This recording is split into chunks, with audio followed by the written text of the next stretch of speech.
May the 4th be with you. Yeah, okay. What day is it? It is Saturday, May the 4th. May the 4th. Opening night for Riverhead Raceway. We're heading out to the racetrack. If you couldn't tell by the, moving background. Yes. Hold on, I'm going to run over a Cobra. Yes, it's our opening night, season opener. Hopefully we'll have everything straightened out in the car. Look to have some good speed and have some fun today. You think you fixed everything? I hope so. I have more spare parts. If not, this week we'll be busy ripping apart everything and see what the water damage did. So we'll see what happens. I changed stuff that I hope fixed it. Unfortunately, didn't get a chance to get out and test it. So that will be today's practice. And we also have new tires that we're going to put on. If everything's running, if it's running right, we'll put them on for the second round of practice. Break those in, and then we'll determine for the heat race and all that stuff. So looks like a beautiful day out here, blue skies. Hope to have a good day.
You're in the dark.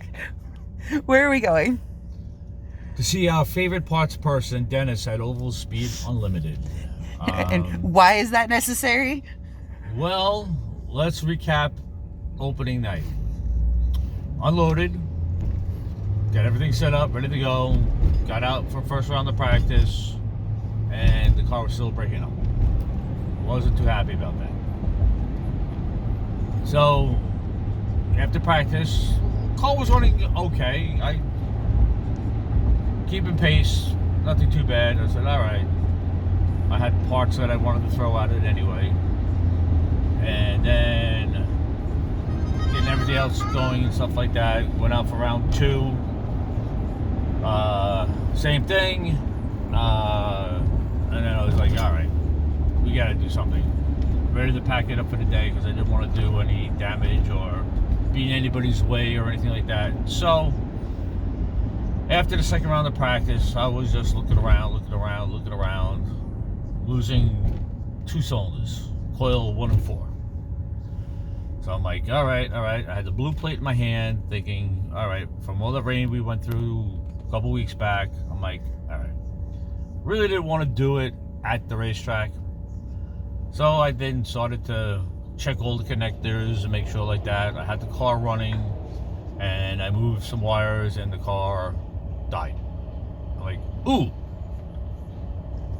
it's a harness problem.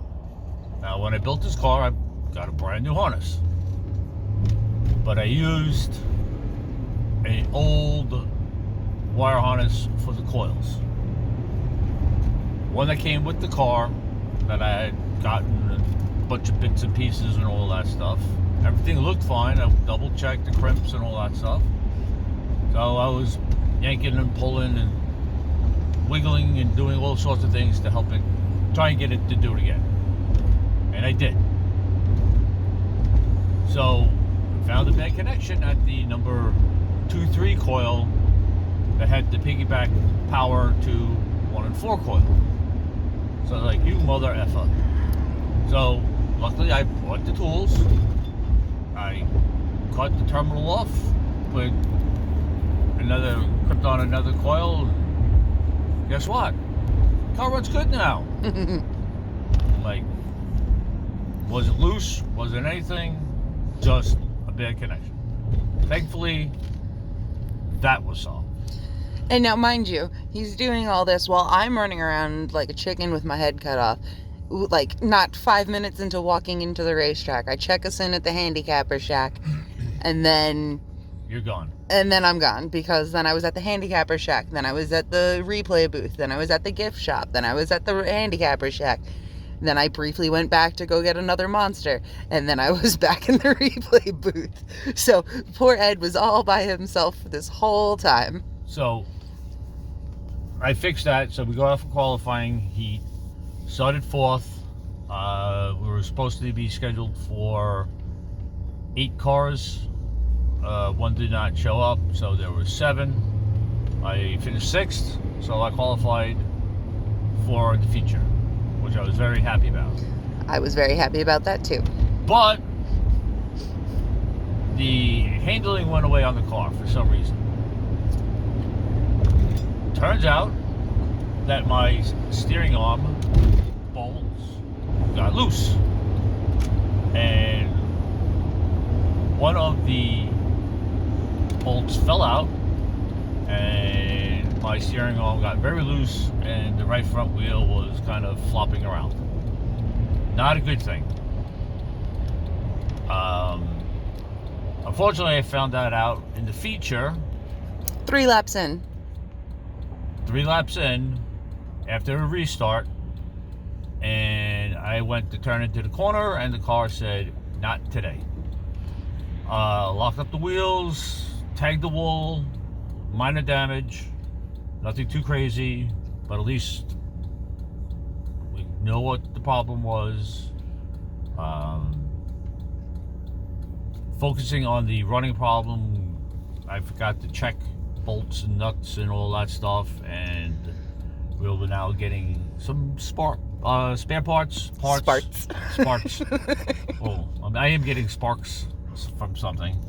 But yeah, long story short, that's why we're going to go visit Dennis. So I bent the rim, broke some radius rods, broke a ball joint. I'm going to replace that spindle, Loctite. And what I'm planning on doing when I have the time, is going to drill out the threads, put a Healy coil in them, so then I have a nice steel thread to tighten up on. I still think Healy coil is a made-up term. And because I don't like things just threaded into aluminum. No. Especially in steering components. No. No, I understand the engine, all that, that's one thing. But steering components should have some sort of a steel insert where I can really make sure these bolts are tight and stuff like that.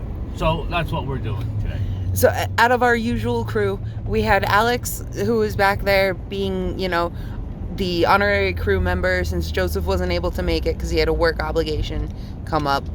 Out of all of our East Side gang in the pits, Dad was the only one to actually make the feature, not for lack of trying, but that's where we were. And our next video we'll come back. Yes, we will keep you updated as far as car repairs and stuff like that, and then we'll. There's also the fact that next week's video. Somebody's going away. I'm sorry, it's my birthday. So next week there might be minimal video, but I will do what I can.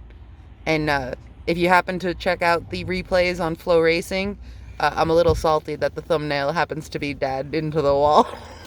But that's okay. We appreciate everything. Yes. Kudos to everybody.